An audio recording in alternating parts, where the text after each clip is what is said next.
Sa pinakamarangyang mansyon sa buong subdivision, may isang madilim na lihim na dumadaing sa ilalim ng hagdan habang itinataas ni Amanda ang kanyang baso ng alak at masayang nakikipagtawanan sa kanyang mga mararangyang bisita.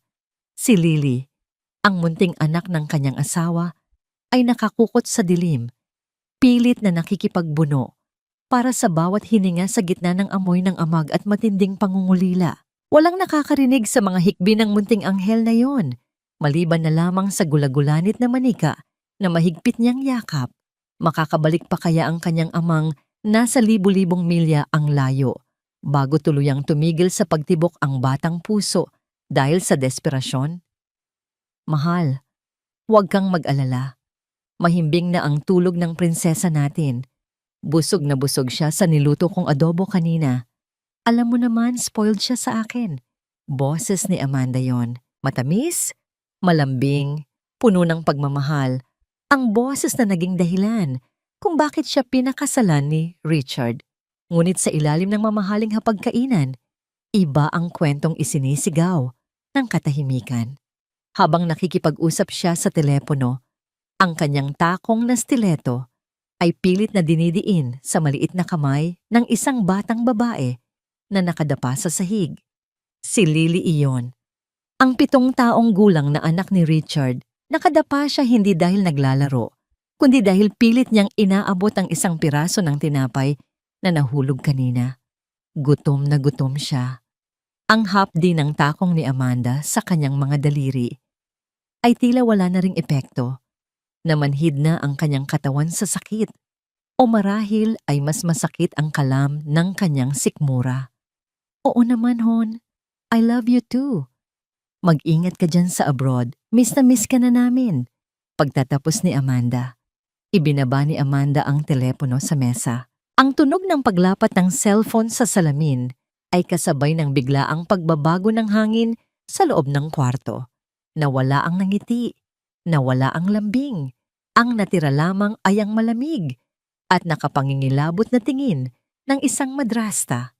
Inalis niya ang kanyang paa sa kamay ni Lily at marahas na tinabig ang bata gamit ang dulo ng kanyang sapatos. Tumayo ka dyan!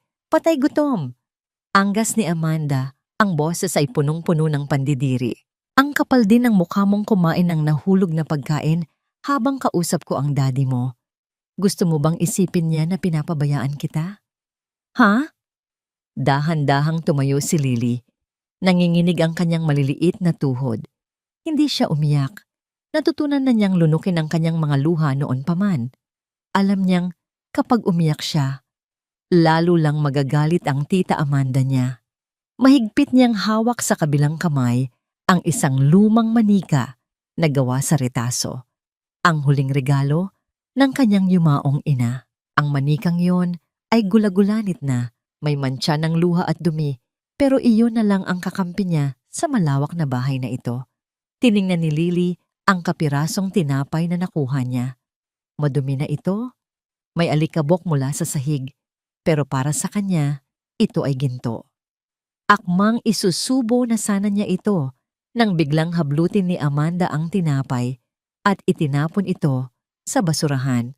Sumunod na hinablot ni Amanda ang manika. Akin na to! Sigaw ni Amanda.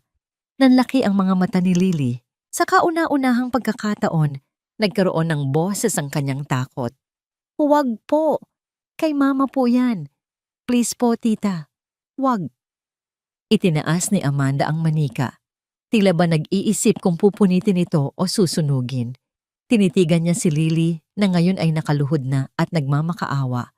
Ang maliliit na palad ay magkasukob. Napakaarte mo talaga. Mana ka sa nanay mo, ani Amanda, habang pinandidirihan ang manika. Mabaho, luma, walang kwenta, parang ikaw. Inihagis ni Amanda ang manika sa isang sulok. Malayo sa abot ni Lily. Tumama ito sa pader bago bumagsak sa malamig na tiles. Parang naramdaman ni Lily ang sakit ng pagbagsak ng manika sa kanyang sariling katawan. Gusto niyang tumakbo para kunin ito, pero ang takot ay parang kadena na nakatali sa kanyang mga paa. Huwag mong gagalawin yan. Hanggat hindi makintab ang sahig na ito, utos ni Amanda. Kumuha siya ng isang maliit na toothbrush mula sa drawer at inihagis ito sa paanan ni Lily. Gamitin mo yan. At kapag may nakita akong kahit isang mantsa pagbalik ko, sa aso ko ipapakain niyang manika mo. Tinalikuran siya ni Amanda at naglakad palabas ng dining area. Ang tunog ng kanyang takong ay parang orasan na nagbibilang ng natitirang oras ni Lily. Naiwan si Lily sa gitna ng malawak na kusina. Ang katahimikan ay nakabibingi. Dahan-dahan, gumapang siya palapit sa kanyang manika. Pero huminto siya sa gitna. Naalala niya ang banta. Kinuha niya ang toothbrush. Nagsimula siyang magkuskos. Bawat kuskos sa sahig ay kasabay ng pagkalam ng kanyang tiyan. Ang amoy ng adobo na niluto ni Amanda para sa sarili nito ay nanunuot sa kanyang ilong. Isang malupit na paalala ng kanyang gutom. Mama, bulong ng isip ni Lily habang nakatingin sa manikang nasa sulok. Sorry po, hindi kita mayakap ngayon. Madumi ang kamay ko. Pero pangako, lilinisin ko to agad para magkatabi na tayo ulit. Sa sala, tumunog ang cellphone ni Amanda. Isang text message mula sa shipping company. Ma'am Amanda, on the way na po ang malaking balikbayan box mula kay Sir Richard. Bukas po ang dating. Napangiti si Amanda. Isang nangiting hindi umabot sa kanyang mga mata. Balikbayan box.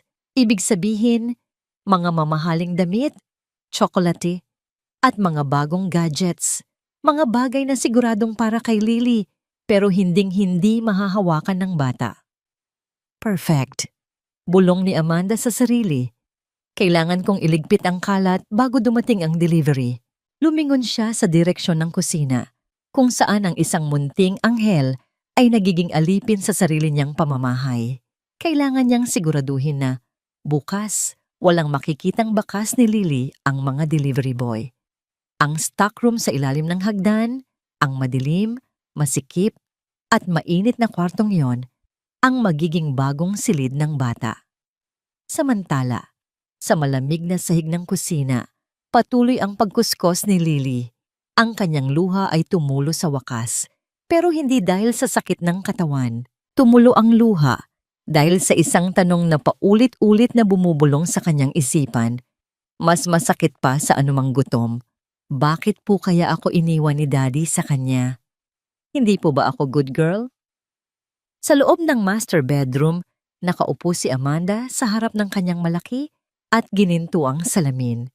Maingat niyang pinupulbosan ang kanyang pisngi, tinatakpan ang bawat maliit na guhit ng pagtanda na nagsisimula ng lumabas.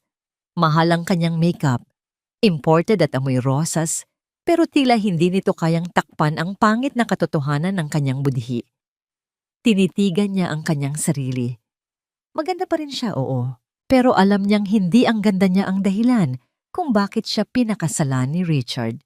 Bumalik ang kanyang alaala sa 3 taon na ang nakalilipas, sa isang pribadong kwarto ng ospital kung saan siya nagtrabaho bilang head nurse. Doon niya unang nakilala si Richard, isang lalaking wasak na wasak ang puso habang nakaupo sa tabi ng kama ng kanyang naghihingalong asawa. Si Amanda ang nandoon. Siya ang nag-abot ng tissue. Siya ang nagtimpla ng kape. Siya ang umakto na parang isang anghel na bumaba sa lupa para saluhin ang bigat na pasan ng biyudo. Ginamit niya ang kanyang maskara ng pag-ibig, ang boses na mahinahon, ang haplos na mapag-aruga para makuha ang tiwala ni Richard. Ako na po ang bahala kay Lily, Sir Richard, ang sabi niya noon habang buhat-buhat ang batang umiiyak. Huwag kayong mag-alala, mamahalin ko siya na parang tunay kong anak. Isang malaking kasinungalingan. Isang palabas na naging tiket niya sa marangyang buhay na ito. Bumalik ang diwa ni Amanda sa kasalukuyan nang marinig niya ang mahinang kaluskos sa may pintuan. Sa refleksyon ng salamin, nakita niya si Lily. Nakatayo ang bata sa hamba ng pinto, hawak pa rin ang basahan at toothbrush na ginamit sa paglilinis kanina. Ang mga mata ni Lily, iyon ang pinakaayaw ni Amanda sa lahat. Ang mga matang iyon ay bilugan, maamo, at puno ng lungkot. Kuhang-kuha ni Lily ang mga mata ng kanyang yumaong ina. Sa tuwing tumitingin si Lily sa kanya, pakiramdam ni Amanda ay hinuhusgahan siya ng multo ng unang asawa ni Richard. "Bakit ka nakatunganga dyan?" Mataray na tanong ni Amanda habang patuloy sa paglalagay ng lipstick. "Tapos ka na ba sa kusina?" "Opo, tita," mahinang sagot ni Lily. "Tatanungin ko lang po sana kung pwede na po akong kumain ng almusal. Masakit na po kasi ang tiyan ko." Humarap si Amanda sa bata. Tumaas ang kanyang kilay. "Almusal? Pagkatapos mong bagalan ng paglilinis, sa tingin mo ba deserving ka sa pagkain?" Yumuko si Lily. Alam na niya ang sagot. "Wala kang kakainin hanggat hindi mo nalilinis ang mga picture frames sa hallway," utos ni Amanda. "At siguraduhin mong walang alikabok, ha? Ayoko ng dumi sa bahay ko, lalo na ang mga dumi na galing sa'yo." Tumalikod na ulit si Amanda. Senyales na tapos na ang usapan. Wala nang nagawa si Lily, kundi ang sumunod. Sa hallway, maingat na pinunasan ni Lily ang bawat frame na nakasabit sa pader. Ang bawat litrato ay kwento ng isang masayang pamilya na hindi na niya maramdaman. May litrato sila sa Disneyland. May litrato noong graduation niya sa kindergarten. Pero ang tumigil sa kanyang mundo ay ang isang frame na nakataob sa ibabaw ng console table.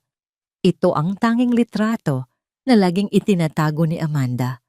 Dahan-dahan na may halong takot, itinaas ni Lily ang frame. Sa litrato, makikita ang isang babaeng maganda ang ngiti.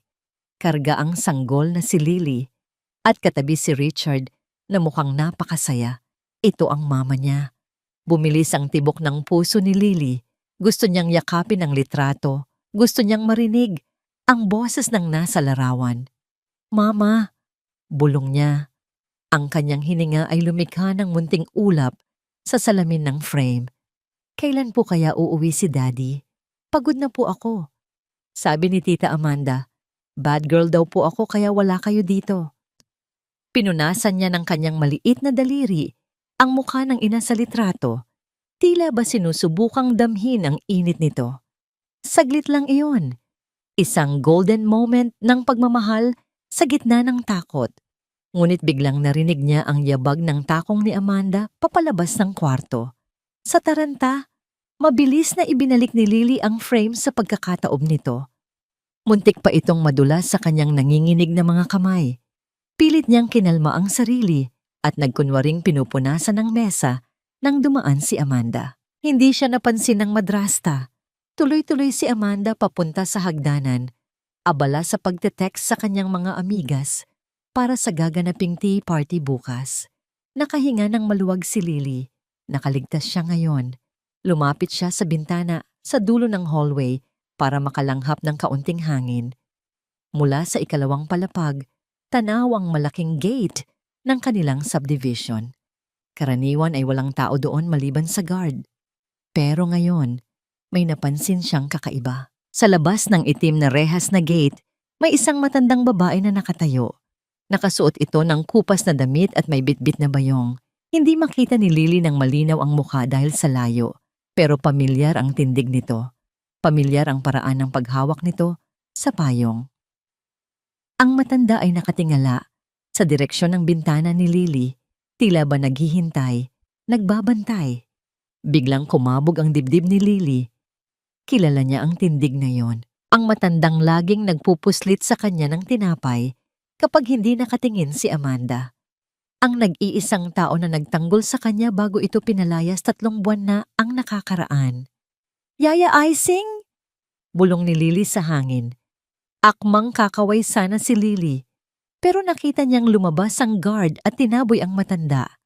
Nakita ni Lily kung paano nagmakaawa saglit ang matanda.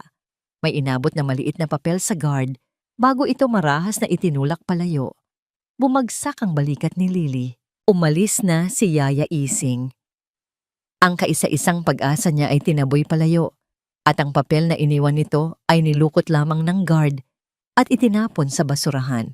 Hindi alam ni Lily na sa papel na yon nakasulat ang bagong numero ng kanyang ama. Ang susi sana sa kanyang kalayaan. Sa labas ng mataas na bakal na gate ng mansyon, naroon pa rin si Yaya Ising. Ang init ng tanghaling tapat ay tumatama sa kanyang kulubot na balat. Ngunit tila hindi niya alintana ang pawis na tumutulo sa kanyang noo. Mas matindi ang init ng kanyang pag-aalala para sa batang naiwan sa loob. Hawak niya ang isang maliit na plastic bag. Sa loob nito ay may lamang ilang piraso ng pochi, ang paboritong strawberry gummy candy ni Lily, at isang nilukot na papel kung saan nakasulat ang bago niyang numero ng telepono. Kuya Guard, parang awa mo na.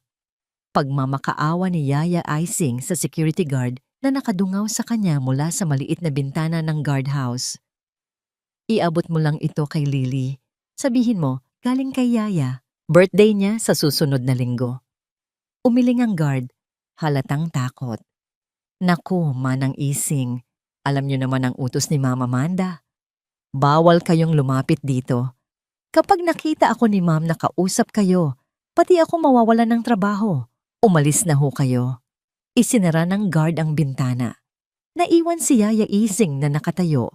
Ang kanyang pag-asa ay dahan-dahang gumuguho kasabay ng pagsara ng bintana. Wala siyang nagawa, kundi ilapag ang maliit na plastic bag sa may paso ng halaman sa tabi ng gate. Nagbabasakaling makita ito ni Lily kapag naglaro ito sa hardin. Sa loob ng kwarto sa ikalawang palapag, nakadungaw si Lily. Nakita niya ang pag-alis ng matanda. Ang kanyang puso ay parang pinipiga. Biglang bumalik sa isipan ni Lily ang nangyari 3 buwan na ang nakararaan. Ang araw kung bakit nawala ang nag-iisang kakampi niya. Noon, nasa banyo si Lily. Pinaliliguan siya ni Amanda habang wala si Daddy Richard. Pero sa halip na sabon at tubig, ang naramdaman ni Lily ay ang matutulis na kuko ni Amanda na bumaon sa kanyang singit sa parte ng katawan na hindi makikita ng iba. Ang bagal-bagal mong kumilos. Gigil na bulong ni Amanda habang diniin ang kurot. Para kang pagong. Napahiyaw si Lily sa sakit.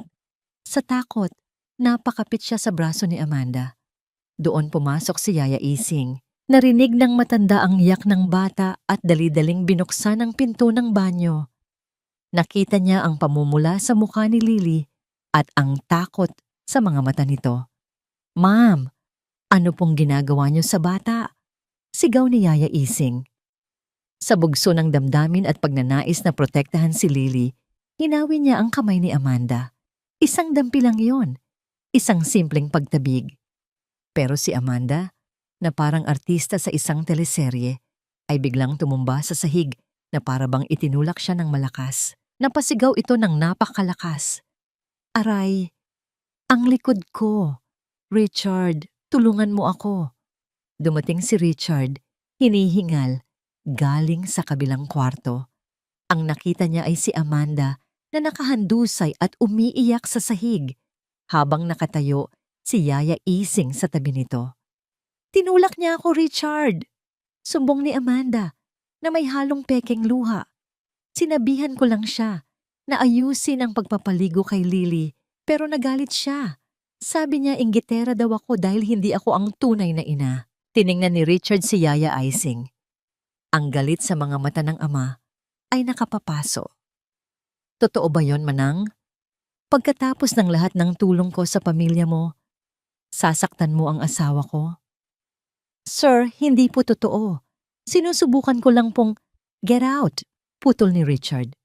Umalis ka sa pamamahay ko bago pa ako tumawag ng pulis. Nabalik ang diwa ni Lily sa kasalukuyan nang marinig niya ang pagbukas ng pinto ng kanyang kwarto. Pumasok si Amanda. May bitbit na kung anong bagay. Iyon ang plastic bag na iniwan ni Yaya Ising sa gate. Namutla si Lily. Nakuha ni Amanda. Naglakad si Amanda palapit sa kama ni Lily. Ang kanyang mga mata ay nagniningning sa tuwa ng isang kontrabida na nakahuli ng ebidensya. Tingnan mo nga naman, ani Amanda habang winawagayway ang plastic bag. Bumalik ang matandang utusan at nag-iwan pa ng basura.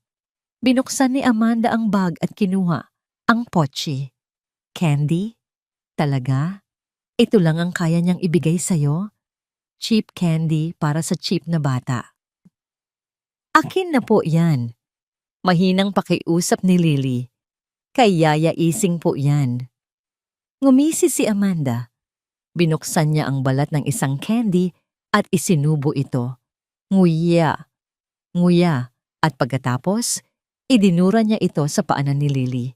Kadiri, panis na yata, sabi ni Amanda. Pagkatapos kinuha niya ang kapirasong papel na may nakasulat na numero. Tinitigan niya ito sandali. At sa harap mismo ng mga mata ni Lily, pinunit niya ito ng pinopino. Ang mga piraso ng papel ay nahulog sa sahig parang konfeti ng isang malungkot na selebrasyon. Ang pag-asa ni Lily na makausap ang ama gamit ang numerong iyon ay naglaho, kasabay ng pagbagsak ng mga papel. Akala mo ba matutulungan ka niya? Bulong ni Amanda. Inilapit ang mukha kay Lily.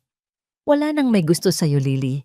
Ang daddy mo, busy sa trabaho para bumili ng mga luho ko. Si Yaya Ising tinapon ko na. Mag-isa ka na lang.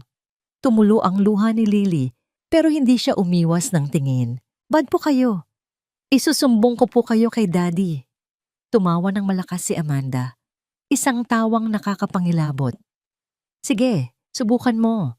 Pero bago mo magawa yon, kailangan mo munang makalabas dito. Lumapit si Amanda sa bintana at marahas na isinara ang kortina, tinatakpan ng sikat ng araw. Muling nagdilim ang kwarto. Masyado ka ng madaming nakikita dito sa bintana, deklarasyon ni Amanda. Simula mamaya, doon ka na matutulog sa stockroom sa ilalim ng hagdan. Mas bagay ka doon, kasama ng mga lumang gamit at alikabok. Tumalikod si Amanda at naglakad palabas. Iniwan si Lily na nakatingin sa mga punit na papel at dinurang candy sa sahig. Ang lasa ng pochi na sana ay magpapatamis sa kanyang araw ay naging mapait na alaala ng kawalan ng hustisya. Sa labas ng pinto, narinig ni Lily ang pagpihit ng susi. Click! Nakalak na naman siya. Pero sa pagkakataong ito, alam niyang mas malalim na hukay ang paglalagyan sa kanya. Isang hapon, ang katahimikan ng malaking bahay ay binasag ng pagdating ng isang delivery van. Ibinaba ng dalawang lalaki ang isang malaking balikbayan box sa gitna ng makintab na sala. Ang kahong iyon na nababalot ng matibay na tape at tinalian ng lubid ay tila isang kaban ng yaman na naglakbay pa mula sa kabilang ibayo ng dagat. Nakatayo si Lily sa may hagdanan. Ang kanyang maliliit na kamay ay mahigpit na nakahawak sa bakal na gabay. Ang kanyang mga mata ay nagniningning sa isang bihirang pag-asa. Naaamoy niya ang pamilyar na halimuyak mula sa kahon. Amoy ng sabon, tsokolate, at ang pabango ng kanyang Daddy Richard. Ang amoy na yon ay parang isang mainit na yakap sa gitna ng kanyang maginaw na mundo. Ma'am Amanda, saan po namin ilalagay ito?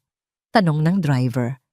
Iwan niyo lang dyan sa gitna, utos ni Amanda habang pababang naglalakad mula sa hagdan. Ang kanyang suot na seda ay sumasayaw sa bawat hakbang, tila isang reyna na handang buksan ang kanyang tributo. Nang makaalis ang mga delivery boy, agad na kumuha si Amanda ng isang matalim na cutter. Hiniwa niya ang tape ng may diin at katumpakan. Sa bawat hiwa, parang hinihiwa din ang pananabik sa puso ni Lily. Bumukas ang kahon. Tumambad ang mga kayamanan sa loob. Mga dilatang spam, malalaking bote ng lotion, mga signature bags, at sa ibabaw ng lahat, isang napakagandang kulay rosas na bestida na may kasamang pares ng sapatos na kumikinang. Napasinghap si Lily. Alam niyang para sa kanya iyon. Iyon ang paborito niyang kulay. Halos marinig niya ang boses ng daddy niya na nagsasabing, bagay na bagay ito sa prinsesa ko. Akmang bababa sana si Lily ng isang hakbang, ngunit ang tingin ni Amanda ay mabilis na dumapo sa kanya na parang latigo. Huwag kang gagalaw, malamig na utos ni Amanda. Kinuha ni Amanda ang rosas na bestida. Itinapat niya ito sa kanyang sarili sa harap ng salamin. Tapos ay tumingin kay Lily na nakasuot ng kupas at maluwag na pambahay. Masyadong mahal to para sa isang batang burara. Komento ni Amanda habang sinusuri ang tela gamit ang kanyang mapanghusgang mga daliri. Sayang lang kung madudumihan mo habang naglilinis ka ng bahay. Ibibigay ko na lang to sa anak ni Kumaring Betsy. Mas bagay sa kanya, mas malinis tingnan. Parang sinaksak ang dibdib ni Lily.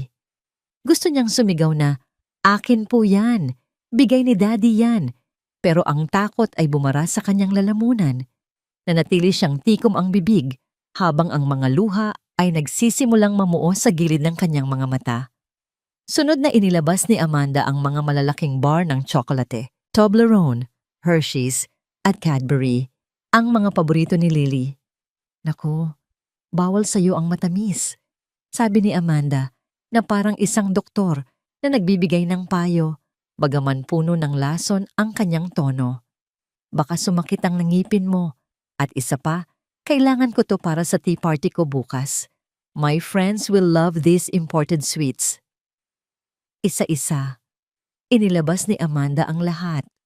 Ang mga laruan, ang mga libro, ang mga sapatos. Lahat ay inilipat niya sa kanyang sariling lalagyan. Lahat ay may dahilan kung bakit hindi pwede kay Lily. Masyadong maganda, masyadong mahal, o sadyang hindi lang siya karapat-dapat. Sa huli, naubos ang laman ng kahon. Ang natira na lang ay ang amoy ng stateside at ang malaking karton na walang laman. Tumingin si Amanda kay Lily at sumipa ng mahina sa walang laman na kahon palapit sa paanan ng hagdan. "O ayan," sabi ni Amanda nang may mapang-asar na ngiti. "Sa'yo na yung kahon. Tutal mahilig ka namang magtago, di ba? Diyan ka maglaro. Bagay ka dyan, sa basura." Tumalikod si Amanda, bitbit ang mga nakuha niyang yaman at pumanhik sa kanyang kwarto. Iniwan si Lily kasama ang kanyang regalo. Ang tunog ng pagsara ng pinto ni Amanda sa itaas ay hudyat na tapos na ang palabas. Dahan-dahan, bumaba si Lily. Nanginginig ang kanyang mga kamay nang hawakan niya ang magaspang na karton. Pero sa halip na umiyak dahil sa mga nawalang laruan, inilapit niya ang kanyang mukha sa loob ng kahon at huminga ng malalim. Nandoon pa rin ang amoy ni Daddy. Ang amoy ng pagmamahal na hindi kayang nakawin ni Amanda. Hinila ni Lily ang malaking kahon papasok sa masikip na stockroom sa ilalim ng hagdan, ang bago niyang kwarto. Ipinasok niya ang sarili sa loob ng kahon. Kumuha siya ng isang podpod na Crayola mula sa kanyang bulsa. Sa dilim ng stockroom na iniilawan lamang ng maliit na siwang ng pinto, gumuhit siya ng isang bintana sa dingding ng karton. Gumuhit siya ng araw na nakangiti. Gumuhit siya ng isang stick drawing ng 3 tao, si Daddy, si Mama at si Lily. "Dito na lang tayo titira, Mama," bulong ni Lily sa kanyang sarili habang yakap ang kanyang tuhod. "Dito, safe tayo. Dito, akin ang Daddy ko." Habang nakaupo sa loob ng kanyang bahay-bahayan, naramdaman ni Lily na may matigas na bagay sa ilalim na bahagi ng karton. Tila may nakasiksik doon na hindi napansin ni Amanda dahil sa pagmamadaling kunin ang mga mamahaling gamit. Kinapa ito ni Lily. Ang kanyang puso ay biglang bumilis ang tibok. Isang sobre. Isang puting sobre na nakadikit sa pinakailalim ng kahon. Dahan-dahan niya itong pinunit para hindi lumikha ng ingay. Binuksan niya ang isang maliit na flashlight na naitago niya sa ilalim ng kanyang unan. Isa sa mga luma niyang laruan na hindi nakuha ni Amanda. Sa liwanag ng flashlight, nakilala niya agad ang sulat kamay. Kay Daddy Richard ito. Binasa niya ang sulat at ang bawat salita ay parang haplos sa kanyang pisngi. "My dearest Lily, surprise! Huwag mong sasabihin kay Tita Amanda, ha? Ito ang secret natin. Uuwi si Daddy ng mas maaga kaysa sa inaasahan. Bukas ng gabi. Kahit may bagyo, darating ako para sorpresahin kayo. Hindi na ako makapaghintay na makita ka. I love you, my princess. Yakapin mo muna ang manika mo para sa akin."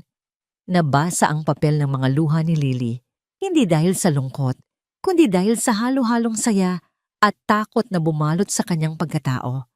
Bukas, Bukas na uuwi ang daddy niya. Ang matagal na paghihintay ay matatapos na. Niyakap ni Lily ang sulat sa kanyang dibdib. Ang tibok ng puso niya ay mabilis. Parang tambol na nagbabadya ng isang parada. Sa wakas, makikita na ni daddy ang totoo. Makikita na niya na payat si Lily, na wala siyang magandang damit, at nasa stockroom siya natutulog. Ngunit biglang pumasok ang isang nakakabalisang isipin, isang malamig na hangin na pumatay sa init ng kanyang pag-asa.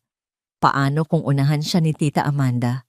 Paano kung magsinungaling na naman ito at maniwala ulit si Daddy? Narinig niya ang mabibigat na yabag ng mga paa sa labas ng stockroom. Papalapit.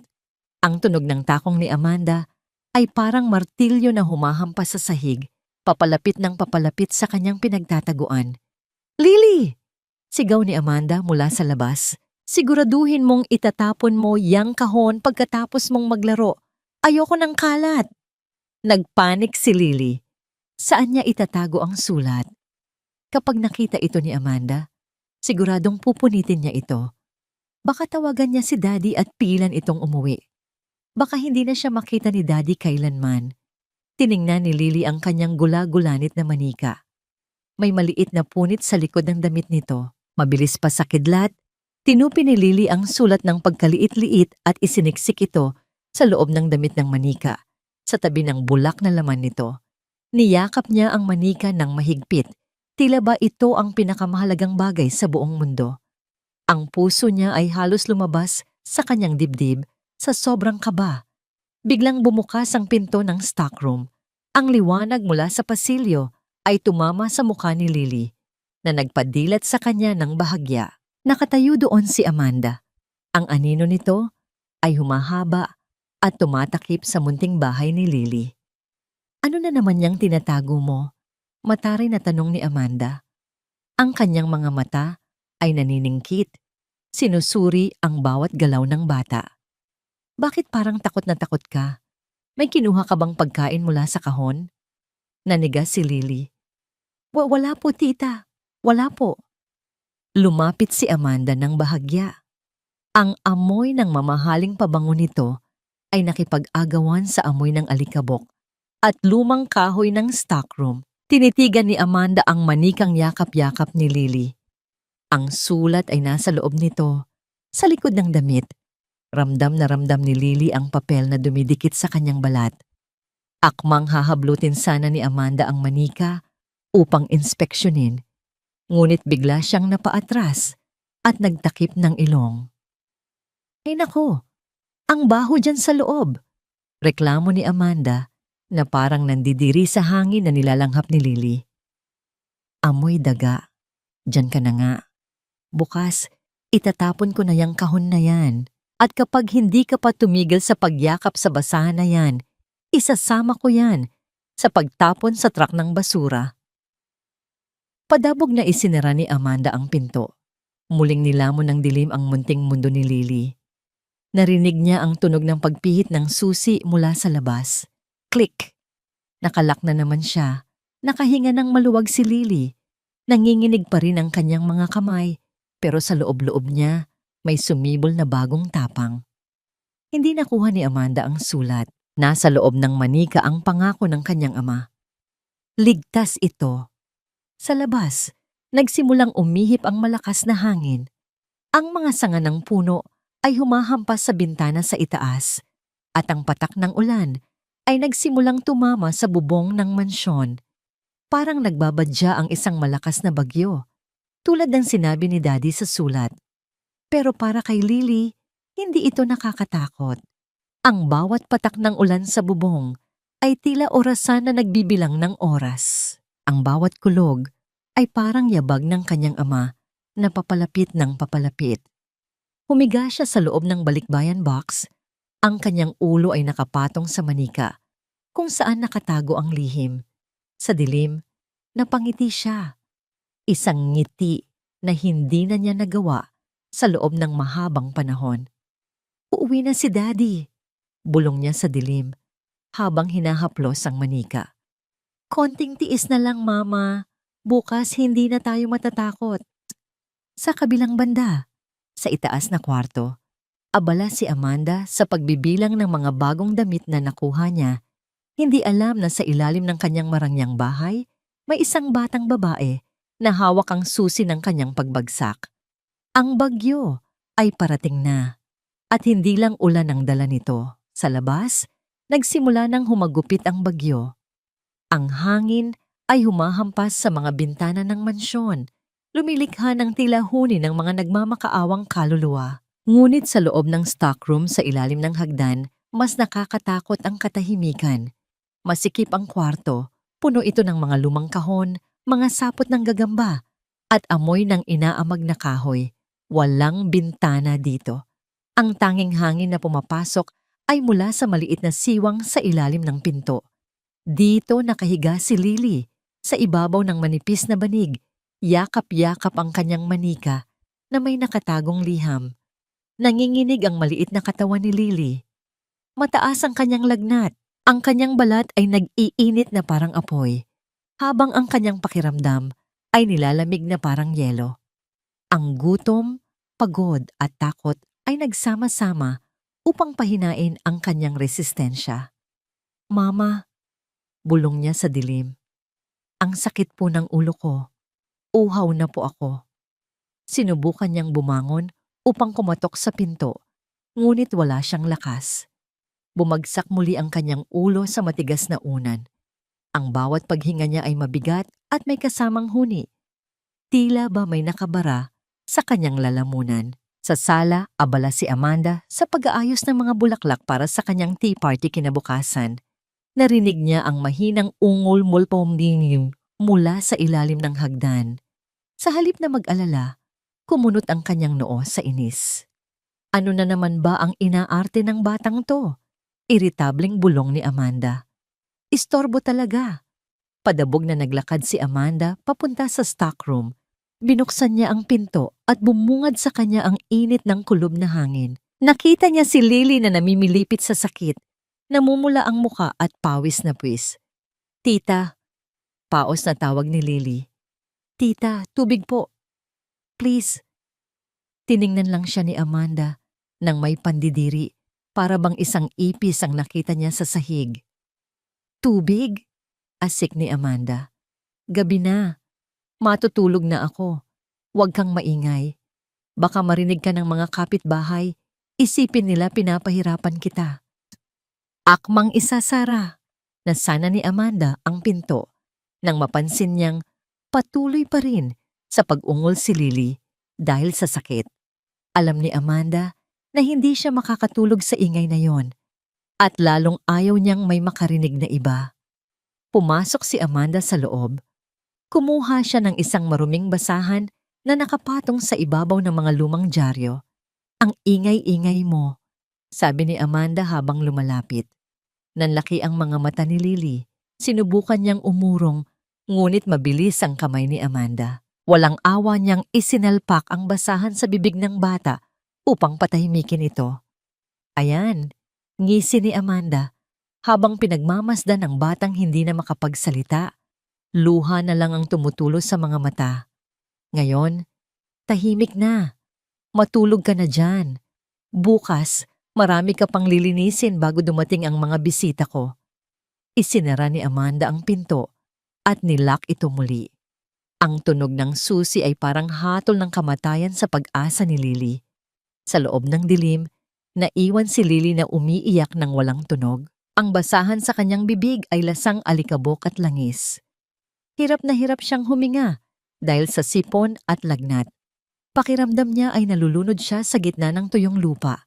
Dahan-dahan, dahil sa tindi ng sakit at init, nagsimulang mag-hallucinate si Lily. Ang dilim ng stockroom ay tila nagbago. Nakita niya ang isang liwanag. Sa kanyang panaginip, bumukas ang pinto, pero hindi si Amanda ang pumasok. Isang babaeng nakaputi, may mahabang buhok at mabangong presensya. "Mama?" tanong ng isip ni Lily. Lumapit ang babae at inalis ang basahan sa kanyang bibig.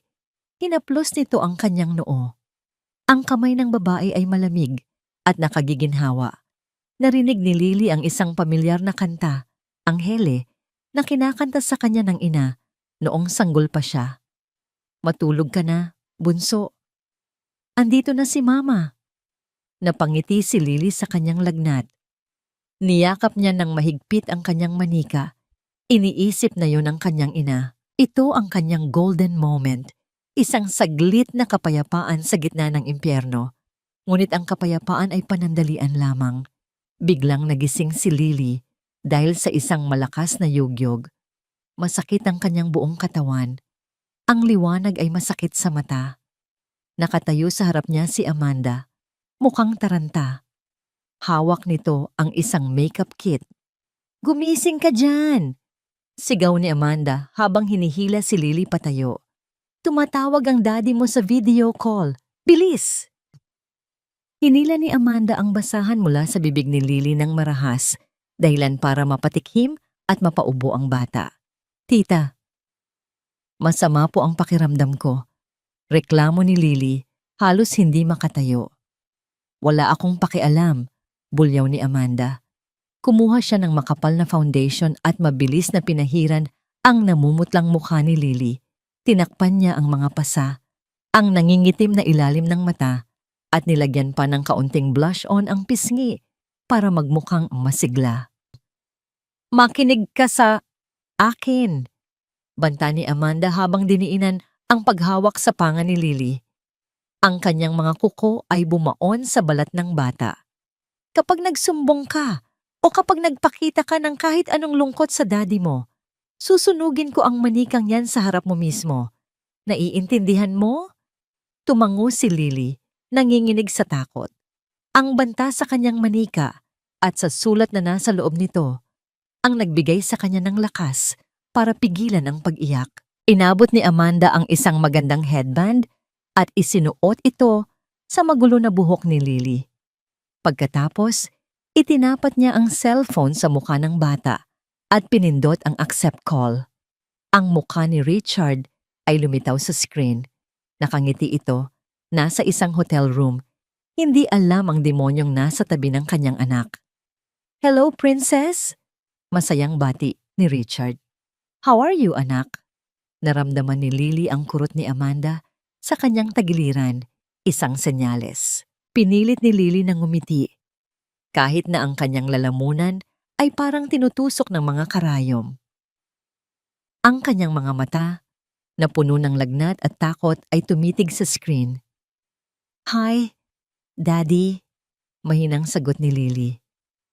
Hindi alam ni Richard na sa likod ng makapal na makeup at pilit ng ngiti, ang kanyang prinsesa ay humihingi ng saklolo gamit ang kanyang mga mata. Sa screen ng cellphone, pilit na pinapanatili ni Richard ang kanyang ngiti. Ngunit sa kaloob-looban niya ay may kung anong kumukurot sa kanyang dibdib. Pinagmamasdan niya ang kanyang anak sa video call. Mukhang maayos naman si Lily. Makulay ang pisngi at maayos ang buhok, pero may mali. Ang mga mata ni Lily ay hindi tumititig sa kamera. Ang mga ito ay tila nakapako sa gilid kung nasaan si Amanda. "Princess, bakit parang hindi ka nagsasalita?" tanong ni Richard. Ang kanyang boses ay puno ng pag-aalala. "May gusto ka bang ipabili kay Daddy bago ako umuwi?" Naramdaman ni Lily ang mariing baon ng mga kuko ni Amanda sa kanyang balikat, sa ilalim ng suot niyang damit. Isang tahimik na banta na ang bawat salita niya ay may katumbas na parusa. "Wala po, Daddy," mahinang sagot ni Lily. Bawat buka ng kanyang bibig ay parang hinihiwa ng kutsilyo ang kanyang lalamunan dahil sa pamamaga nito. Miss na lang po kita." "Hon, kailangan na niyang magpahinga," singit ni Amanda. Ang kanyang muka ay biglang sumulpot sa screen katabi ni Lily. Ang kanyang nangiti ay perpekto, tila isang painting na walang bahid ng dumi. "Alam mo naman, exam week na nila next week. Masyado siyang masipag mag-review kaya siguro medyo antok na ang baby natin." "Ganoon ba?" sagot ni Richard, bahagyang kumunot ang kanyang noo. "Pero Amanda, bakit parang masyadong makapalang blush on ni Lily? At bakit pawis na pawis siya kahit naka-aircon kayo?" Biglang nanigas ang panga ni Amanda, ngunit mabilis niyang naitago ang pagkataranta. "Ah, ito ba? Naglaro kasi siya bago tayo mag-usap." Alam mo naman ang batang ito, hindi mapakali. At itong blush on, nag-makeup kami kanina, bonding ng mag-ina. Di ba, Lily? Lumingon si Amanda kay Lily. Ang kanyang mga mata ay nanlilisik sa ilalim ng peking ngiti. Wala nang nagawa ang bata, kundi ang tumango ng dahan-dahan. Eksaktong sandaling iyon, hindi na kayanan ni Lily ang pangangati ng kanyang lalamunan. Isang malakas na ubo ang kumawala sa kanya. Sa bawat ubo, ang kanyang maliit na katawan ay nayayanig at ang sakit sa kanyang dibdib ay nagpadaloy ng luha sa kanyang mga mata. Lily, may sakit ka ba? Sigaw ni Richard. Ang kanyang boses ay puno na ng takot. Mabilis na pinatay ni Amanda ang kamera ng cellphone. Ay hon, naputo lang signal. Mahina ang internet dito dahil sa bagyo. Tatawagan na lang kita ulit. Bye. Hindi na hinintay ni Amanda ang sagot ni Richard. Agad niyang pinindot ang end call. Ang silid na kanina ay puno ng boses ni Richard ay biglang binalot ng isang nakapangingilabot na katahimikan. Marahas na itinulak ni Amanda ang cellphone sa kama at hinarap si Lily. Ang sabi ko, huwag kang gagawa ng kahit anong ikababahala niya. Gusto mo ba talagang maparusahan? Sorry po. Tita, hindi ko lang po mapigilan. Bay, mama ko, mama. Ubo ni Lily habang pilit na humihinga ng malalim.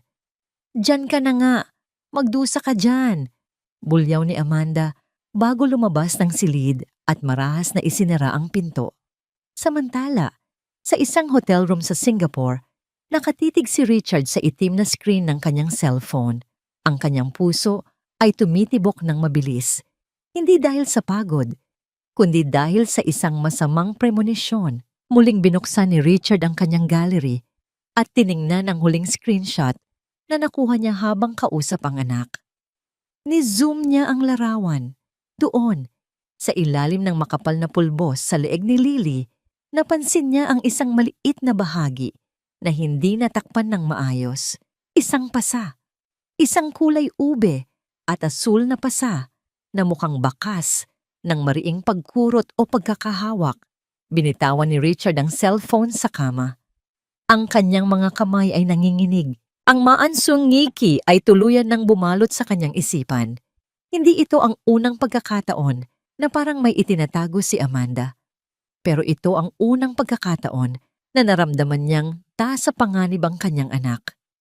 Eksaktong sandaling iyon, tumunog ang kanyang cellphone. Hindi video call, kundi isang tawag mula sa isang hindi kilalang numero. Nag-alinlangan si Richard, ngunit parang may bumubulong sa kanya na sagutin ito. Hello? Tanong ni Richard. Sir Richard, salamat sa Diyos. Sinagot niyo rin. Isang paos at nanginginig na boses ng isang matandang babae ang narinig niya sa kabilang linya. Nanigas si Richard nang marinig ang boses na yon. Isang boses na nagmula sa kanyang nakaraan. Isang boses na dati niyang pinagkatiwalaan bago ito nilason ng mga salita ni Amanda. Yaya Icing? Ikaw ba yan? Ang tanong ni Richard. Ang kanyang boses ay nanginginig sa pagitan ng pagkalito at pag-asa. Sir Richard, si Ising na nga ho ito. Humihikbi ang matanda sa kabilang linya. Sir, patawarin niyo ako kung nanggugulo ako. Pero hindi ko na matiis. Hindi na kaya ng konsensya ko. Sir, kailangan niyo nang umuwi. Ngayon na ho. Bumilis ang tibok ng puso ni Richard. Anong sinasabi niyo? Katatawag ko lang sa bahay. Sabi ni Amanda, maayos naman si Lily. Katatapos lang daw nila mag-review. Puro kasinungalingan ho ang naririnig niyo, sir. Halos isigaw ni Icing sa desperasyon. Gabi-gabi ho, naririnig ko ang yak ng bata mula sa labas ng gate. Pinapalayas ako ni Ma'am Amanda. Tinatakot niya ang mga guard, pero hindi ako umalis. Sir, ang anak niyo. Hindi siya natutulog sa kwarto niya. Ikinulong siya ni Ma'am Amanda sa stockroom sa ilalim ng hagdan. Para bang tumigil ang pag-ikot ng mundo ni Richard. Ang bawat salita ni Icing ay parang isang bala na tumatama sa kanyang puso. Naalala niya ang screenshot, ang pasa sa leeg, ang mga matang punong-puno ng takot. Ang lahat ng mga pagdududa na pilit niyang isinasantabi ay biglang nagkaroon ng malinaw at nakapangingilabot na hugis. Sa ilalim, sa ilalim ng hagdan, bulong ni Richard. Ang kanyang tinig ay naging malamig, isang lamig na nagmumula sa kailaliman ng kanyang pagkatao. Opo, sir. Doon siya itinatago kapag wala kayo. Pinagmamalupitan siya, sir. Hindi pinapakain ng maayos. At ngayong gabi, may bagyo, baka kung ano na ang mangyari sa bata doon. Sir Richard, parang awa niyo na sa anak niyo kay Ma'am Elena. Iligtas niyo si Lily. Nabitawan ni Richard ang kanyang hawak na ballpen. Tumingin siya sa bintana ng kanyang hotel room. Ang ulan sa Singapore ay tila sumasabay sa bigat ng kanyang nararamdaman. Ang pagsisisi ay dahan-dahang lumalamon sa kanya. Pagsisisi dahil naging bulag siya, dahil pinili niyang maniwala sa isang maskara kaysa sa sarili niyang dugo at laman. Yaya icing, sabi ni Richard. Ang kanyang boses ay puno na ng determinasyon. Salamat. Salamat sa hindi pagsuko sa anak ko. Huwag kayong aalis dyan. Babalik ako. At kapag napatunayan kong totoo ang lahat ng ito, hinding-hindi ko mapapatawad ang sarili ko, lalo na ang babaeng iyon. Ibinaba ni Richard ang telepono. Hindi siya nag-aksaya ng panahon. Mabilis niyang isinilid ang kanyang mga gamit sa maleta. Wala na siyang pakialam sa mga kontratang pipirmahan niya bukas. Wala na siyang pakialam sa milyon-milyong pisong mawawala sa kanya. Kinuha niya ang kanyang pasaporte at tumakbo palabas ng kwarto. Sa elevator, nakatitig lamang siya sa numero ng palapag na pababa ng pababa. Bawat segundo ay tila isang taon para sa kanya. Sa kanyang isipan, paulit-ulit niyang nakikita ang mukha ni Lily, ang batang nangako sa kanya na magiging good girl habang wala siya. Lily, wait for Daddy. Patawarin mo si Daddy, anak.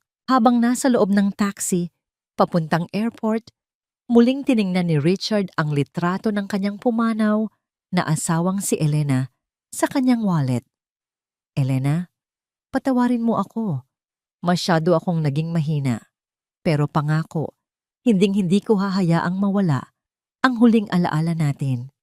Samantala, sa Pilipinas, lalong lumalakas ang buhos ng ulan. Ang langit ay naglalabas ng malalakas na kulog na tila nagbabadya ng isang malaking sakuna. Sa loob ng mansyon, nakaupo si Amanda sa kanyang sofa, masayang naglilista ng mga pangalan ng kanyang mga bisita para sa bukas. Umiinom siya ng tsaa, komportable sa init ng kanyang sala, habang sa ilalim ng kanyang mga paa, sa madilim at masikip na stockroom, isang batang may lagnat ang pilit na humihinga sa gitna ng usok ng alikabok at amoy ng amag. Hindi alam ni Amanda na ang eroplanong lulan si Richard ay kasalukuyan nang lumilipad sa gitna ng baging, dala ang isang galit na mas malakas pa sa anumang bagyong darating. Hayaan mo siyang manginig sa lamig. Mas mabuting ang lamigin siya kaysa mag-ingay. At sirain ang gabi ko sa harap ng mga bisita ko bukas.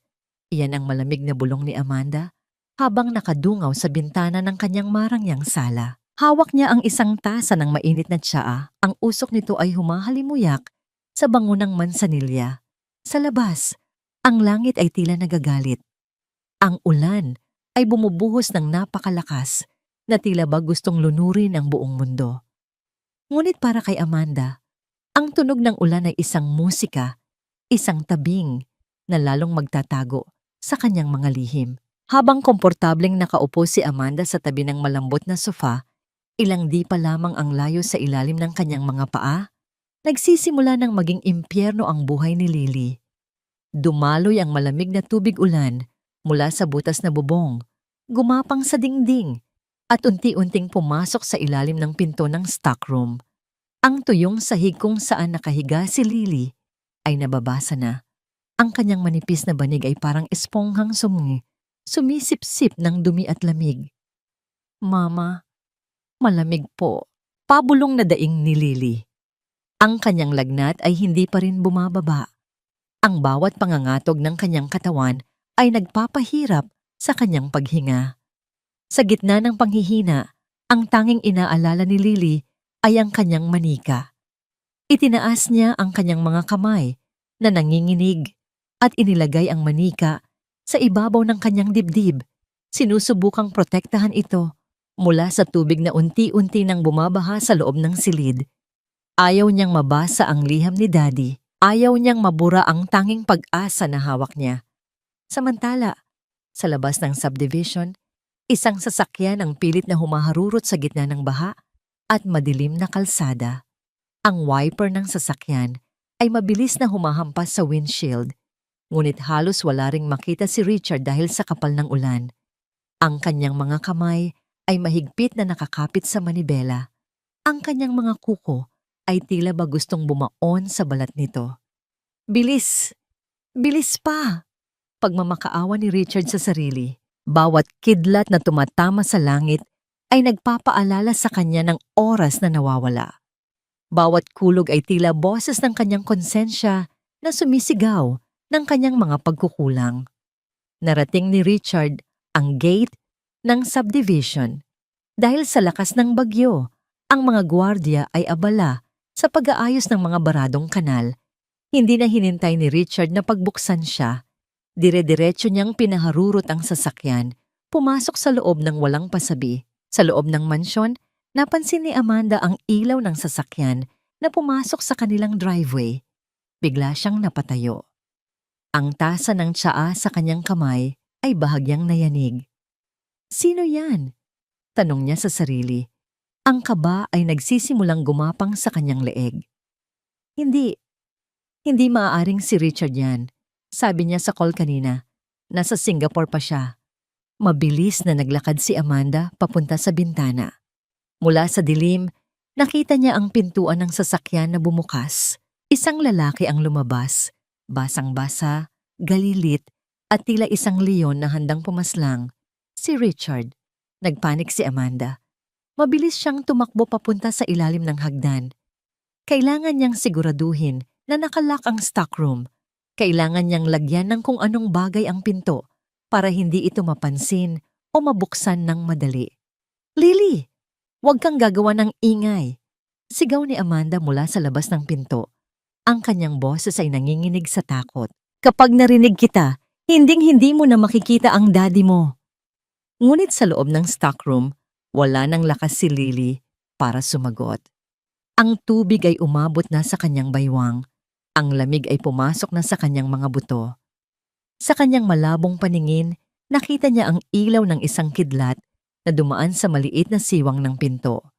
Sa huling pagkakataon, bago siya mawalan ng malay, niyakap niya ang manika at bumulong, "Daddy, andito na po ba kayo?" Ang tunog ng susi na ipinasok sa pangunahing pinto ng mansyon ay umalingaw-ngaw sa buong bahay. Ang bawat pagpihit ng doorknob ay parang tunog ng isang hatol na hindi na mababawi. Tumayo si Richard sa may pintuan.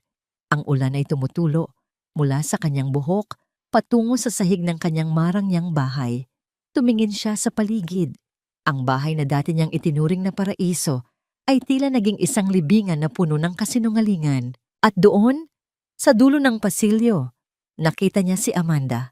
Nakatayo sa harap ng hagdan, maputla ang mukha, at pilit na nagtatago ng isang malaking lihim sa likod ng kanyang nanginginig na mga kamay.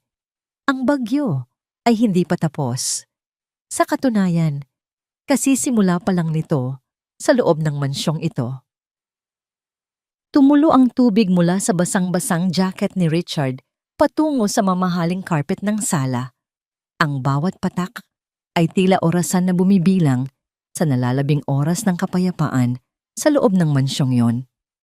Nakatayo siya doon, hindi gumagalaw, ang kanyang mga mata ay nakapako kay Amanda na kasalukuyang namumutla at tila nakakita ng multo. Richard? Hon? Ang pautal na boses ni Amanda. Sinubukan niyang lumapit, pilit na ibinabalik ang kanyang maskara ng pagiging maalagang asawa. Anong ginagawa mo rito? Akala ko ba bukas pa ang flight mo mula sa Singapore? Bakit hindi ka tumawag? Basang-basa ka? Baka magkasakit ka. Iniwas ni Richard ang kanyang balikat nang subukan siyang hawakan ni Amanda. Ang lamig ng kanyang tingin ay sapat na para magpatigil sa anumang sasabihin ng babae. Nasaan ang anak ko? Ang tanong ni Richard ay maikli, malalim at punong-puno ng panganib. Si Lily? Hon, nasa taas siya. Mahimbing na ang tulog. Mabilis na sagot ni Amanda. Alam mo namang exam week nila, kaya pinatulog ko na ng maaga. Huwag mo na siyang istorbuhin. Hindi kumibo si Richard. Nagsimula siyang maglakad patungo sa hagdanan. Ang tunog ng kanyang sapatos na puno ng tubig ay ang tanging ingay na naririnig sa gitna ng katahimikan ng gabi. Richard, sandali! Harang ni Amanda sa paanan ng hagdan. Gabi na. Hayaan na muna natin ang bata. Tara sa kusina. Ipagtitimpla kita ng mainit na kape. Tumigil si Richard at tinitigan si Amanda sa mga mata. Bakit ka nanginginig, Amanda? Bakit parang takot ka na makita ko ang sarili kong anak? Hindi ako takot. Nag-aalala lang ako sa'yo. Lily! Sigaw ni Richard. Ang kanyang boses ay umalingaw-ngaw sa buong mansyon. Tila ba nagpapayanig sa mga dingding. Lily! Andito na si Daddy! Katahimikan. Walang sumagot. Walang maliit na paang tumatakbo pababa para yakapin siya. Muling sumigaw si Richard. Sa pagkakataong ito ay mas malakas, mas puno ng desperasyon. Sa gitna ng katahimikan pagkatapos ng kanyang sigaw, narinig niya ang isang napakahinang tunog. Hindi ito galing sa itaas. Galing ito sa ibaba. Isang mahinang kaluskos. Isang ungol na tila galing sa ilalim ng lupa.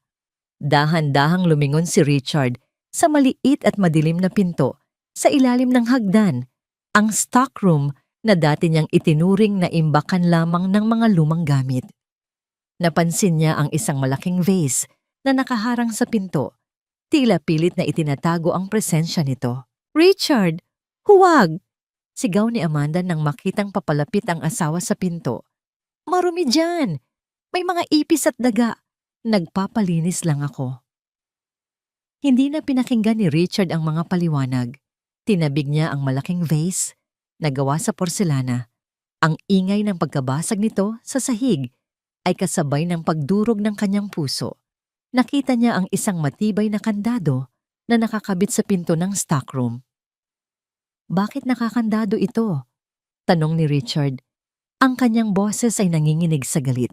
Amanda, ibigay mo sa akin ang susi. Ngayon din. Wala sa akin ang susi. Nawawala. Richard, makinig ka muna. Hindi na naghintay si Richard. Ginamit niya ang buo niyang lakas. Ang tunog ng kanyang balikat na humahampas sa kahoy na pinto ay umuulit-ulit. 1, 2. Sa ikatlong pagkakataon, ang tunog ng pagkasira ng kahoy at pagtalalsik ng kandado ay umalingaw-ngaw sa buong pasilyo. Bumukas ang pinto. Ang unang sumalubong kay Richard ay ang amoy ng amag, dumi at kulob na hangin. Inilabas niya ang kanyang cellphone at binuksan ang flashlight. Ang liwanag nito ay tumama sa loob ng masikip na silid. Doon, sa gitna ng basang banig, at sa loob ng isang lumang balikbayan box, nakita niya ang isang munting anino. Si Lily. Ang bata ay nakaluhod sa tubig na umabot na sa kanyang binti. Ang kanyang mukha ay maputlang maputla. Ang mga labi ay kulay asul na sa lamig. Ang makapal na makeup na inilagay ni Amanda kanina ay humalo na sa tubig at luha na nagresulta sa isang nakapangingilabot na itsura ng bata, tila isang munting anghel na pilit binaboy ng isang demonyo. Lily, ang tanging salitang lumabas sa bibig ni Richard, isang pabulong na daing na punong-puno ng pagsisisi. Dahan-dahang lumapit si Richard sa loob ng masikip na espasyo. Ang tubig na pumasok mula sa ulan ay malamig. Pero mas malamig ang pakiramdam ng balat ni Lily nang hawakan niya ito. Binuhat niya ang kanyang anak.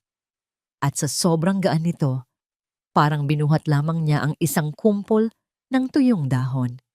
Daddy? Mahinang tawag ni Lily. Ang kanyang mga mata ay bahagyang bumukas. Tila ba nag-aalinlangan kung ang lalaking nakikita niya ay totoo o bahagi lamang ng kanyang panaginip dahil sa lagnat. Daddy, sorry po. Bad girl po ako. Nadumihan ko po yung box.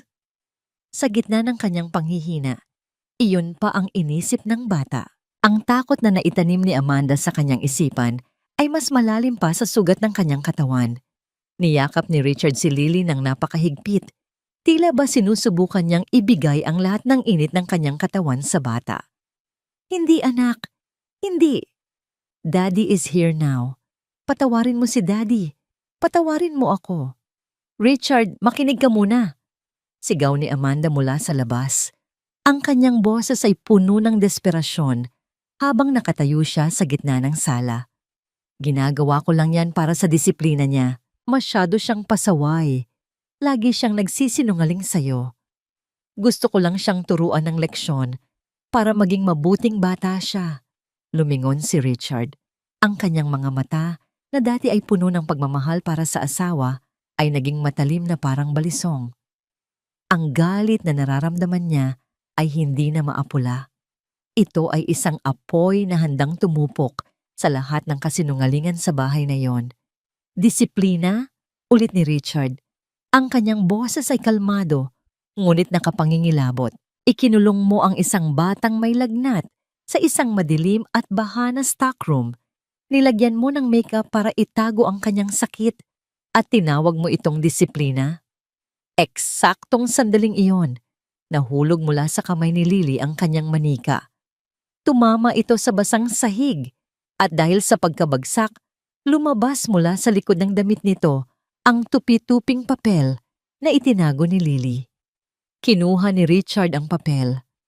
Kahit basa na ang sulat, nakilala niya ang sarili niyang mga salita. Ang lihim na pangako ng kanyang pagbabalik na naging tanging sandigan ni Lily sa gitna ng impyerno. Tiningnan ni Richard ang kanyang anak na muling nawalan ng malay sa kanyang mga bisig at pagkatapos ay tumingin siya kay Amanda. Walang salita ang sapat para ilarawan ang puot na nararamdaman niya. Amanda, sabi ni Richard, ang kanyang tinig ay malamig na parang yelo. Simula sa gabing ito, tapos na ang lahat. Hindi mo na muling mahahawakan ang anak ko at hindi mo na muling matatapakan ang bahay na ito.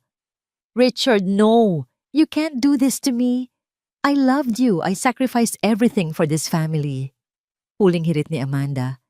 Pilit na gumagamit ng gaslighting para baligtarin ang sitwasyon. Ngunit hindi na nakikinig si Richard. Mabilis niyang binuhat si Lily palabas ng stockroom. Nilampasan niya si Amanda na parang isang basurang nakaharang sa daan. Sa labas, ang tunog ng sirena ng ambulansya na tinawagan ni Yaya Ising ay nagsisimula ng marinig, nakikipagsabayan sa ingay ng kulog. Ang bawat hakbang ni Richard palayo sa stockroom ay isang hakbang patungo sa pagbawi ng kanyang pagkatao bilang isang ama. Ngunit habang tinititigan niya ang maputlang mukha ni Lily, isang nakakatakot na tanong ang bumabagabag sa kanya. Masyado na nga bang huli ang lahat? Ang ingay ng nag-uunahang sirena ng ambulansya at pulisya ay tuluyan ng bumasag sa katahimikan ng subdivision. Ang mga asul at pulang ilaw ay sumasalamin sa basang semento, tila ba nagbibigay ng babala na ang dilim ay tapos na. Sa loob ng mansyon, binuhat ni Richard si Lily ng buong ingat. Tila ba hawak niya ang isang babasaging kristal na anumang oras ay maaaring mabasag. Sir Richard, Diyos ko, ang alaga ko. Ang sigaw ni Yaya Ising ay pumailan lang habang mabilis siyang tumatakbo papasok sa sala, kasunod ang dalawang medik. Ang kanyang mukha ay basang-basa ng ulan at luha. Ang kanyang mga kamay ay nanginginig nang makita ang kalagayan ng bata. Yaya, si Lily. Hindi siya gumigising, ang paos na sabi ni Richard. Ang kanyang boses ay tila isang piping pagsusumamo. Mabilis na kinuha ng mga medic si Lily mula sa mga bisig ni Richard. Inihiga nila ang bata sa stretcher at agad na nilagyan ng oxygen mask. Ang maliit at maputlang mukha ni Lily ay halos malunod sa laki ng maskara. Isang imahe na habambuhay na uukit sa alaala ni Richard. Wait, you can't just take her. I am her mother. Humarang si Amanda sa gitna ng sala. Ang kanyang buhok ay gulo-gulo na at ang kanyang mamahaling bestida ay may mantsa na ng dumi. Sinubukan niyang magmukhang biktima sa harap ng mga pulis na pumasok. Officers, my husband is hysterical. Nilalayo niya ang anak ko sa akin. I was just trying to discipline her because she has behavioral problems. Isang malakas at maugong na sampal ng katotohanan ang dumapo sa usapan nang iabot ni Richard sa isang pulis. Ang kandadong kanina lamang ay nakakabit sa stockroom, kasama ang basang manika ni Lily. Disiplina? Ang boses ni Richard ay naging isang malamig na bulong na bawat salita ay may bigat ng isang hatol. Ikinulong mo siya sa isang silid na walang bintana, sa gitna ng baha, habang may mataas na lagnat. Officer, tingnan niyo ang mukha ng anak ko. Pinilit niyang lagyan ng makeup ang bata para itago ang mga pasa at ang panghihina nito habang kausap ko sa video call. Lumapit ang isa sa mga pulis kay Amanda. Ma'am, kailangan niyo pong sumama sa amin para sa kaukulang investigasyon. May mga testigo rin kami na nagpapatunay ng inyong pagmamalabis. Testigo? Sino? Ang matandang utusan na yan. Turo ni Amanda kay Yaya Ising ng may pandidiri. Sinungaling siya. Inggit lang siya dahil pinalitan ko siya. Hindi lang ako, Amanda, sabi ni Richard habang dahan-dahang lumalapit sa asawa. Ako ang testigo. Ang sarili kong mga mata. Ang bawat luhang dumaloy sa mukha ng anak ko na hindi ko nakita dahil naging bulag ako sa mga bulaklak ng dila mo. Biglang nagbago ang anyo ni Amanda. Nang makita niyang wala nang naniniwala sa kanyang mga luha, ang kanyang maskara ng pag-ibig ay tuluyan ng nagkapira-piraso. Ang kanyang mukha ay naging mapait. Ang kanyang mga mata ay nanlilisik sa galit. Fine! Akala mo ba madali ang mag-alaga ng batang hindi ko naman dugo at laman? Sigaw ni Amanda. Wala na siyang pakialam kung sino ang nakikinig. Lahat ng atensyon mo, lahat ng yaman mo, para sa kanya. Bakit? Dahil lang ba kamukha siya ng namatay mong asawa? Pagod na akong maging pangalawa lang sa bahay na ito. Deserve niya yan. Deserve niyong dalawa ang magdusa. Ang bawat salitang binitawan ni Amanda ay parang lason na kumalat sa hangin. Ang mga bisitang dapat sana ay darating bukas para sa kanyang tea party ay hinding-hindi na makikita ang kanyang marangyang buhay. Ang tanging makikita nila ay ang balita ng kanyang pagbagsak. Lumabas ka, sabi ni Richard. Itinuro ang pinto kung saan ang ulan ay patuloy pa ring bumubuhos. Huwag mong hihintayin. Nakaladkarin kita. Ang bahay na ito ay hindi na para sa'yo. Ang bawat gamit na binili ko, ang bawat sentimong ibinigay ko, ay bawi na. Umalis ka nang wala kahit na ano, gaya ng ginawa mo sa anak ko. Marahas na hinawakan ng mga pulis si Amanda sa braso. Sa pagkakataong ito, wala na siyang nagawa, kundi ang magpumiglas habang inilalabas siya ng mansyon. Ang kanyang mga sigaw at pagmumura ay nilamon ng tunog ng kulog at ulan. Naiwan siyang otsong sa labas ng gate sa gitna ng putik, habang ang itim na rehas ay nagsasara sa harap ng kanyang mukha. Isang harang na hinding-hindi na niya muling mabubuksan. Mabilis na bumalik si Richard sa tabi ng ambulansya bago ito umalis. Hinawakan niya ang maliit na kamay ni Lily na nakalawit sa gilid ng stretcher. Daddy is coming with you, princess. Bulong niya. Inabot niya ang basang manika at maingat na inilagay ito sa tabi ng bata. Ligtas ka na. Hinding-hindi ka na muling matatakot sa dilim. Habang umaandar ang ambulansya palayo sa mansyon, tiningnan ni Richard ang malaking bahay. Malaki, marangya, pero puno ng malulungkot na anino. Alam niyang ang pagpapatalsik kay Amanda ay simula pa lamang.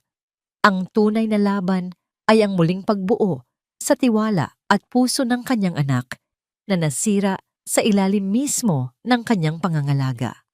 Ang bawat pag-ikot ng gulong ng sasakyan ay isang hakbang patungo sa ospital at sa isang panalangin na sana, sa muling pagdilat ng mga mata ni Lily, ang tanging makikita niya ay ang liwanag ng tunay na pagmamahal. Ang puti ng mga pader sa pasilyo ng ospital ay tila sumasalamin sa kawalan ng kulay sa buhay ni Richard sa mga sandaling iyon. Ang amoy ng alkohol at gamot ay nanunuot sa kanyang ilong, isang amoy na nagpapaalala sa kanya na ang buhay ay marupok at ang pagkakataon ay hindi laging naghihintay. Nakaupo siya sa isang matigas na silya sa labas ng intensive care unit. Ang kanyang mga siko ay nakatukod sa kanyang mga tuhod at ang kanyang mukha ay nakabaon sa kanyang mga palad. Sir Richard, uminom muna ho kayo ng tubig. Mahinang sabi ni Yaya Ising habang iniuabot ang isang botelya. Ang matanda ay hindi rin umalis sa tabi niya, kahit na ang sarili nitong katawan ay pagod na mula sa gabi ng bagyo. Umiling si Richard. Yaya, bawat sentimong kinita ko, bawat kontratang pinirmahan ko sa abroad para lang mabigyan sila ng magandang buhay, lahat yun, tila naging lason. Ang boses ni Richard ay basag, puno ng pagsisisi na tila isang mabigat na kadena sa kanyang leeg. Inisip ko na sapat na ang pera. Inisip ko na kapag nabibili ko ang lahat ng gusto nila, mabuting ama na ako. Pero habang nagpapakasasa ako sa tagumpay, ang anak ko ay nagbabayad ng luha at dugo. Huwag niyo pong sisihin ang sarili niyo ng ganyan, sir. Pag-aalo ni Yaya Ising bagaman may bakas din ng pait sa kanyang boses. Ang mahalaga ay nandito na kayo. Tapos na ang paghihirap ng bata sa kamay ng babaeng yun. Hindi pa tapos, Yaya, sagot ni Richard habang nakatitig sa pinto ng ICU. Ang sugat sa katawan ay hihilom, pero ang takot sa mga mata ni Lily. Ang paraan ng pagtingin niya sa akin na parang isang estranghero. Iyon ang utang na kailangan kong bayaran habang buhay. Bumukas ang pinto ng ICU at lumabas ang isang doktor. Ang muka ay seryoso at bakas ang pagod. Mabilis na tumayo si Richard. Ang kanyang puso ay tila gustong tumalon palabas sa kanyang dibdib. Doc, kumusta ang anak ko? Ang tanong ni Richard. Ang boses ay nanginginig sa takot. Huminga ng malalim ang doktor. Stable na ang kanyang vitals, Mr. Gonzales. Naisalinan na namin siya ng likido dahil sa tindi ng dehydration at nagamot na rin namin ang kanyang pneumonia. Pero tumigil ang doktor. Tila nag-aalangan. Masyadong malala ang malnutrisyon ng bata. At ang mas nakababahala ay ang mga pasa sa kanyang katawan na nasa iba't ibang stage ng paggaling. Ibig sabihin, matagal na siyang nakararanas ng pisikal na pang-aabuso. Napahawak si Richard sa pader para hindi matumba. Ang bawat salita ng doktor ay parang isang hampas ng latigo sa kanyang budhi. Maaari ko na ba siyang makita? Pabulong na tanong ni Richard. Maaari. Pero dahan-dahan lang. Kailangan niya ng katahimikan. At Mr. Gonzales, maghanda kayo. Ang trauma ng isang bata sa ganyang edad ay hindi madaling mawala. Maaring matagalan bago siya muling magtiwala sa kahit kanino. Dahan-dahang pumasok si Richard sa loob ng silid. Ang tanging tunog na naririnig ay ang ritmo ng heart monitor, isang tunog na tila nagpapaalala sa bawat pintig ng buhay ni Lily na muntik nang mawala. Nakita niya ang kanyang anak, maliit, payat, at tila nalulunod sa gitna ng malaking kama ng ospital. Ang kanyang mga braso ay may mga benda at swero. Lumapit si Richard at naupo sa tabi ng kama. Kinuha niya ang maliit na kamay ni Lily. Maingat na maingat, tila ba ito ay pakpak ng isang paru-paro. Sa unang pagkakataon sa loob ng maraming taon, umiyak si Richard ng walang tunog. Ang mga luha niya ay pumatak sa palad ng kanyang anak. Ito ang kanyang golden moment, isang sandali ng matinding pagkilala sa kanyang pagkakamali at ang muling pagsilang ng kanyang panata bilang ama. Hindi niya binitawan ang kamay ni Lily. Tila ba ito ang nag-iisang lubid na nag-uugnay sa kanya sa kaligtasan. Samantala, sa kabilang bahagi ng lungsod, ang balita tungkol sa pag-aresto kay Amanda ay mabilis na kumalat.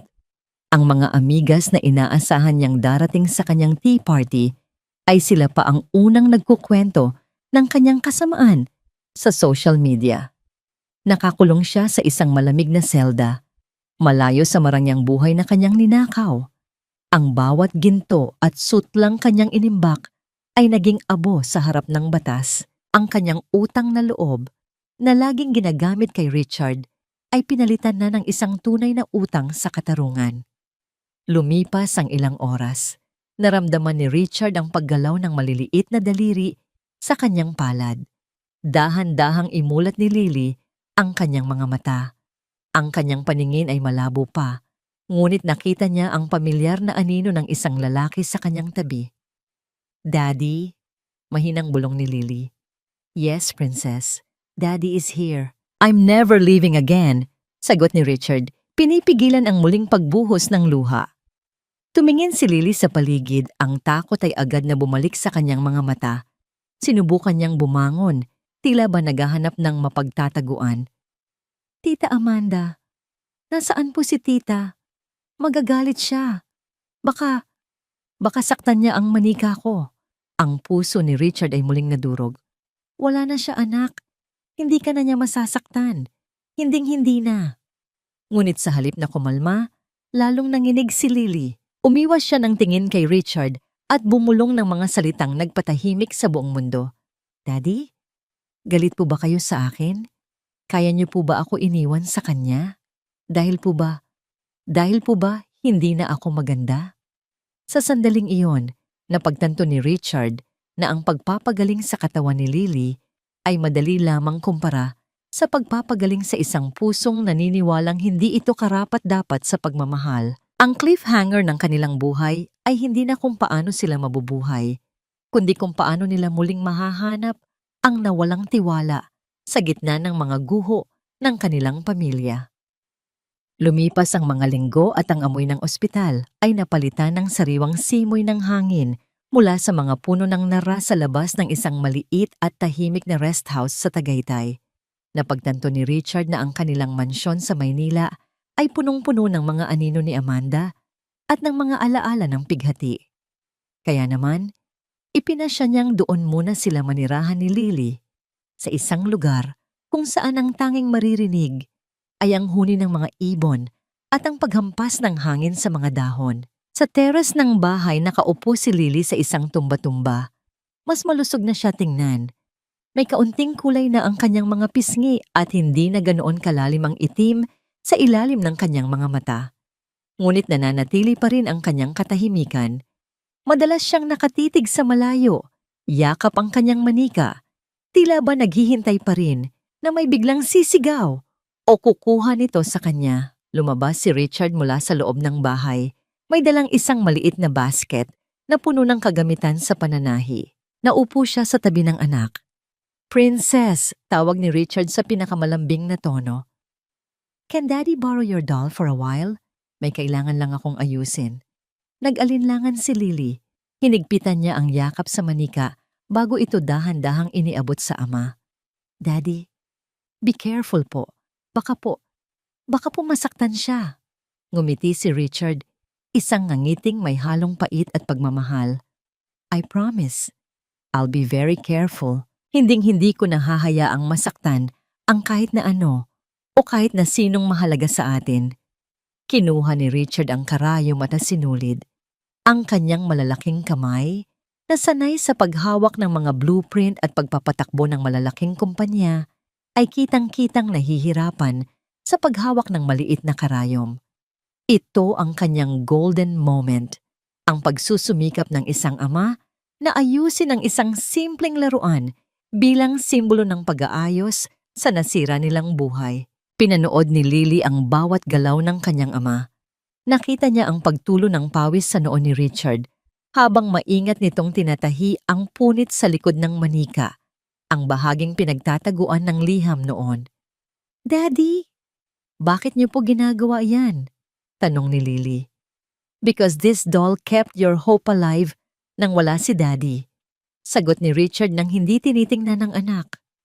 At dahil gusto kong malaman mo na kahit anong masira, basta may tiyaga at pagmamahal, pwedeng-pwede nating ayusin ulit. Nang matapos ang huling tahi, kinuha ni Richard ang isang bagong rosas na ribbon at itinali ito sa leeg ng manika. Mukha na itong bago, mas matatag at mas maganda. Iniabot niya ito kay Lily. Niyakap ni Lily ang manika at sa kauna-unahang pagkakataon, narinig ni Richard ang isang mahinang hagik-gik mula sa kanyang anak. Isang tunog na mas matamis pa sa anumang symphony sa buong mundo. "Thank you, Daddy," sabi ni Lily. Lumapit siya kay Richard at isinandal ang kanyang maliit na ulo sa balikat ng ama. "Daddy, totoo po ba na wala na si Tita Amanda? Na hindi na po siya babalik para ikulong ako sa box?" Humarap si Richard sa anak at hinaplos ang buhok nito. "Totoo, anak. She's gone. The police are making sure of that. And I am making sure that no one, ever again, will make you feel small or unloved. Mula ngayon, Daddy will be here. No more long business trips without you. Kung kailangang isama kita sa bawat meeting, gagawin ko." "Talaga po?" ang tanong ni Lily. Ang kanyang mga mata ay nagsisimulang kuminang sa tunay na saya. "Talaga?